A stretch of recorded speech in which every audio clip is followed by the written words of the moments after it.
One of my husband's closest friends got married in a courthouse ceremony last year.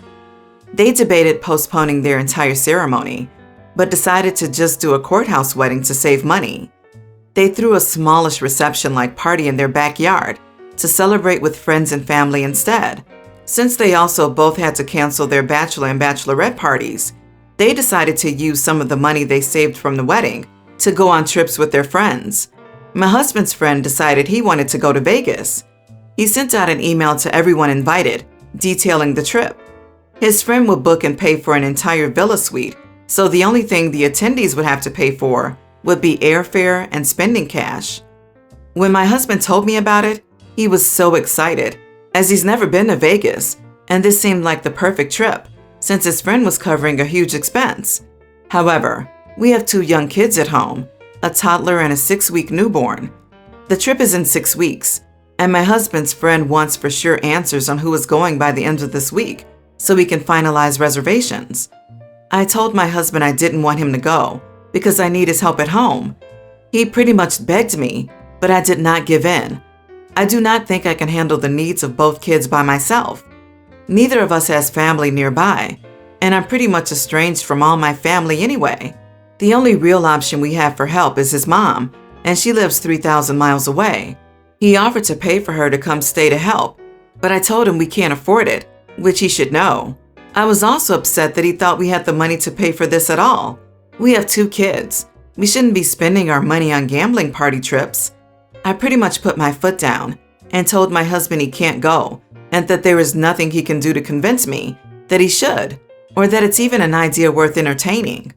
He's still been trying to convince me and come up with ideas that he thinks will make it work, no matter how many times I tell him to stop.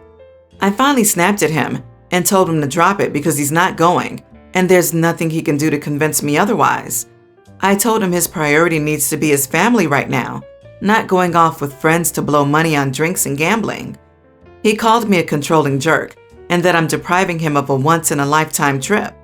I told him if he went, he would be missing out on once-in-a-lifetime moments with his kids, and that's what he needs to focus on. I told him he just needs to drop it and tell his friends he can't go and be done with it. He told me that he hopes I remember this when there's something that I really want to do, because he would never deprive me of an experience like this.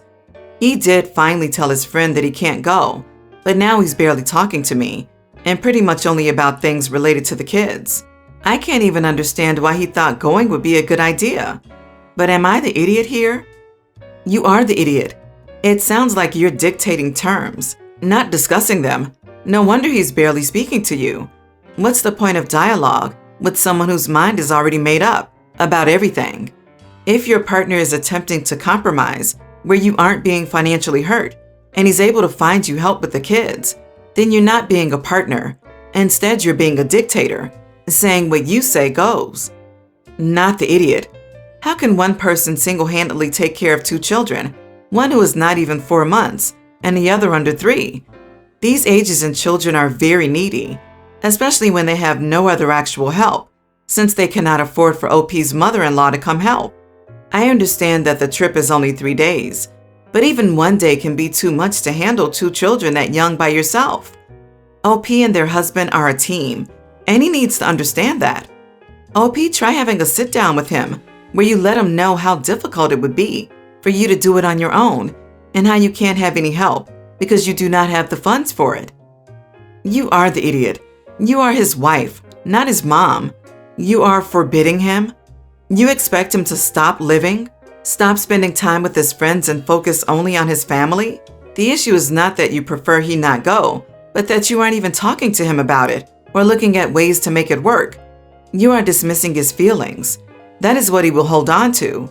The fact that he really wanted something, and even if it would have ended up not working out, you completely disregarded how he felt about it. It is controlling. Not the idiot. I see why he wants to go, but newborns are hard. Both parents, not just the mother, should be fully expected to sacrifice all of their social events, temporarily, after having a baby. It's what you sign up for when you choose to impregnate someone. Your life is no longer your own. Your kids need to come first. And it sounds like the kids' needs can't be met at this stage by just one parent. I, 20 female, and my younger brother, Teen, have been extremely close our entire lives.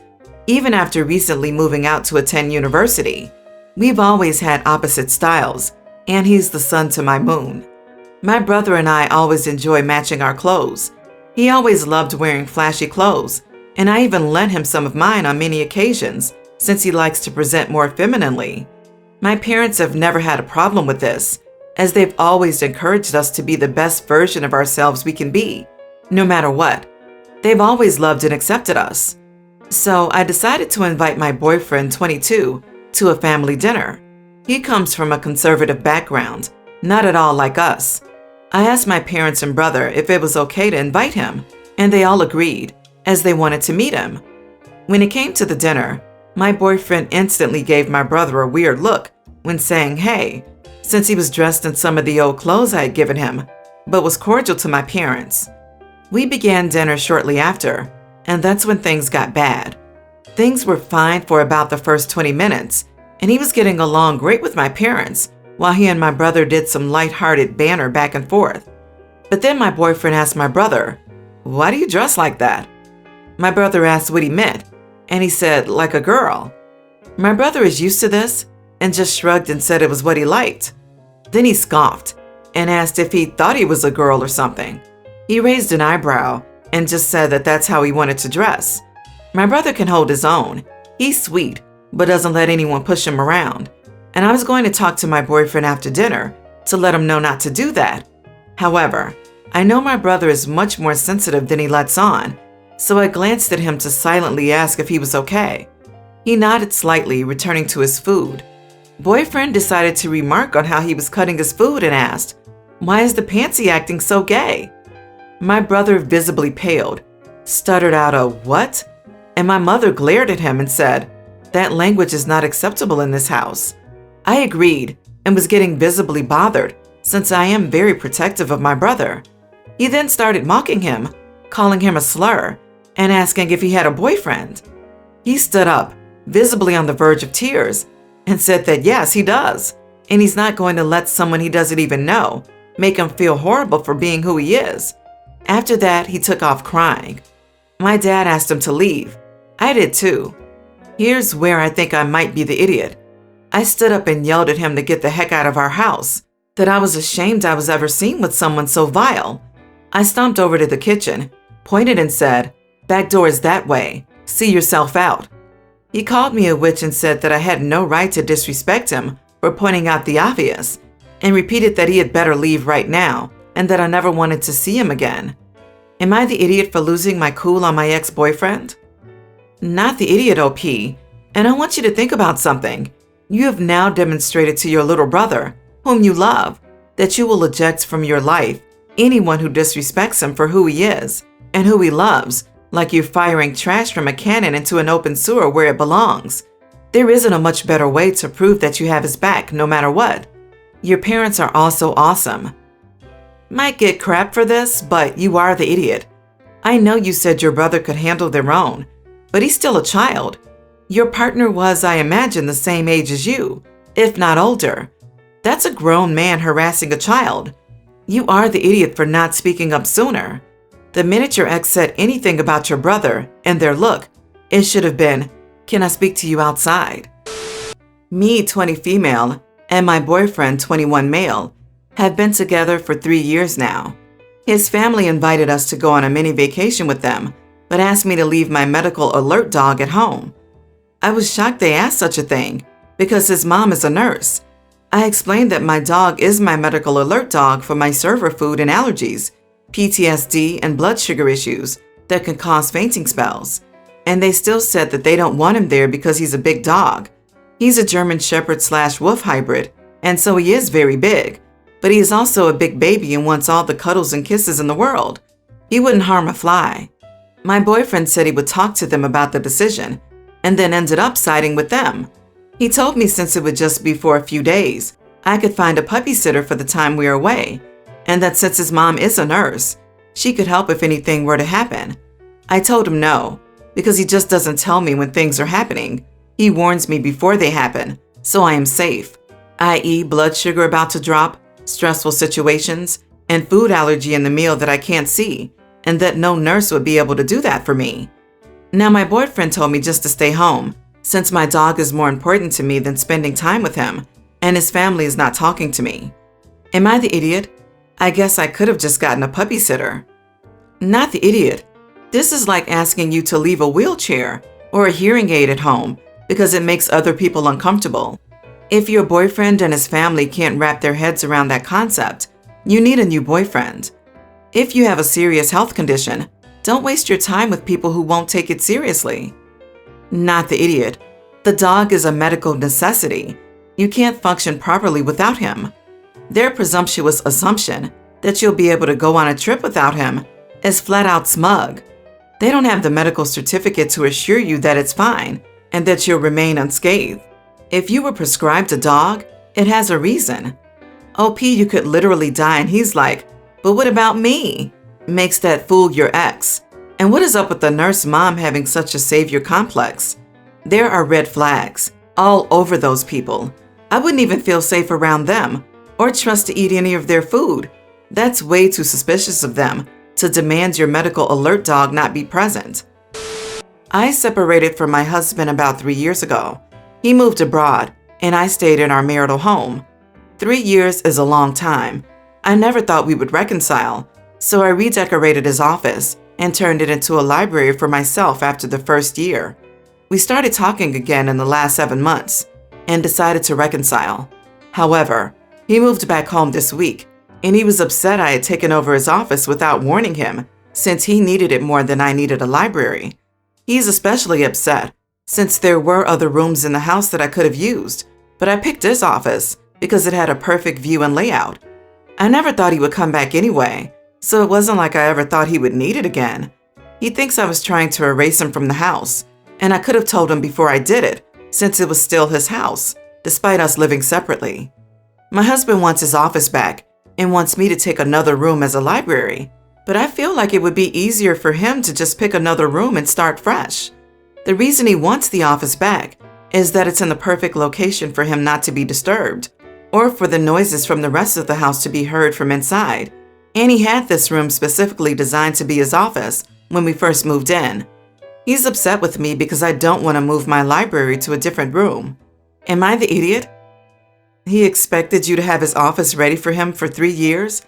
Are you sure you want him back? You are not the idiot, OP.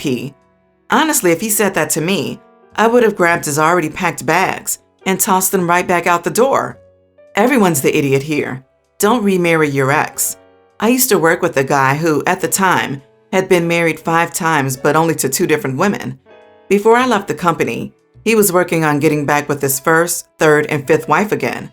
At least he figured out that the second and fourth wife was only trying to use him when they got married, so he skipped her turn. Total train wreck. I think this is bad advice. People grow, and sometimes couples are not mature enough to be together, or a plethora of other reasons they weren't compatible before the split. After some growth on both sides, why shouldn't they reconcile if they are ready to be in a marriage finally? A relationship ending doesn't mean that they never have to see each other again. Not the idiot. What an excellent reconciliation. He left for 3 years and then moved back in to immediately start complaining that you were erasing him and is upset with you for not warning him that you took over the office? Precisely why on earth are you getting back together with him? Because he's so loving, understanding, and unselfish? Everyone's the idiot here. Can you not compromise? Can it not be an office with a library? He won't be using the office 24/7, and indeed the library doesn't take up a whole room. If you want to make it work, there has to be some compromise here. You didn't have to let him know about the remodel, you're right, but he's also right that it would have been polite to let him know. As is, you've already said that this is the best room in the house for an office. A library can't go anywhere. So the real question is, how much are you willing to do to make this work? Or is this a sign? If you can't solve this, maybe it's not meant to be. When I was in high school, my dad married a horrible woman. They dated for just 2 months before getting married. Once they tied the knot, she became toxic. She hit him one night and he filed for divorce. She pleaded with him and he said he'd give her another chance if she got sober. So she did, for about a month. But since she knew she couldn't get away with attacking him, she tested the waters with me, and she quickly found out that there were zero consequences when it was directed at me. I begged my dad to intervene, but he always came up with some excuse for why I started it. He hated confrontation. Eventually, I moved out and went to college. When the first holiday came around, the idea of going home made me ill. I've since been formally diagnosed with a trauma disorder that is the result of her behavior. So, at the encouragement of a friend, I called my aunt. I disclosed to her that I was terrified to come home. She said she would protect me and that I wouldn't need to be around my stepmother. That was a lie. When I arrived for Turkey Day, my stepmother was there. We went out to eat, she started drinking, and eventually the restaurant had to call the police. My uncle made a joke that, wow, she really went after you this time, huh? I was humiliated. That was the theme every time I went home. So over the next few years, I slowly came home less. My family knew why, but they would just shrug and say it would be awkward to ban her from family events. Just ignore her. It's difficult to ignore someone that assaults you. It hurt. Every year I would see pictures of them hanging out during Christmas and Thanksgiving. They looked happy. I missed my family but grew distant from them. I missed family reunions and milestone events because the second she found out I might come, she made a point to be there. And it got nasty every time.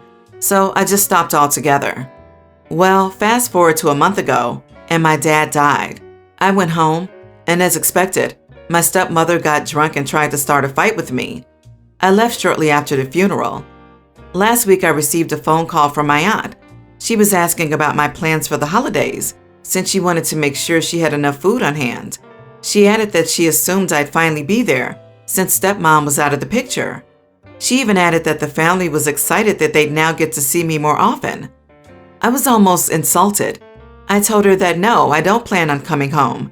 I also told her that it was likely I never would, and that the last 20 years affected my relationship with them. I told her that she likely wouldn't see me again, and that I wished her well. I was very calm but clear. Well, my uncle left me a message yesterday. He gave me the usual, "You only have one family. What were we supposed to do? It would be sad for you to cut yourself off, etc. This is our chance to reconnect. We love you." I have plans to speak to him tomorrow, and I have no idea what to say. Am I being unreasonable? Should I give them a second chance? Read this twice, and I'll give you my own advice. If they loved you as much as you deserved, and you should have been loved, you wouldn't have had to deal with her from the first time you spoke to your aunt. They may be blood, but they aren't your family. You deserve so much better. I cut them off, but you do you. They chose her and their dislike of confrontation over you for the last 20 years. Now it's your turn to choose you. Screw this "you only have one family" nonsense. That is so manipulative. I'm Queen Petty. If my uncle told me that crap, I would say, "You only have one family, and you made it clear she was yours. I've moved on. You should too." I'm also disgusted by your father allowing you to be abused and saying nothing, to the point you had to cut him off.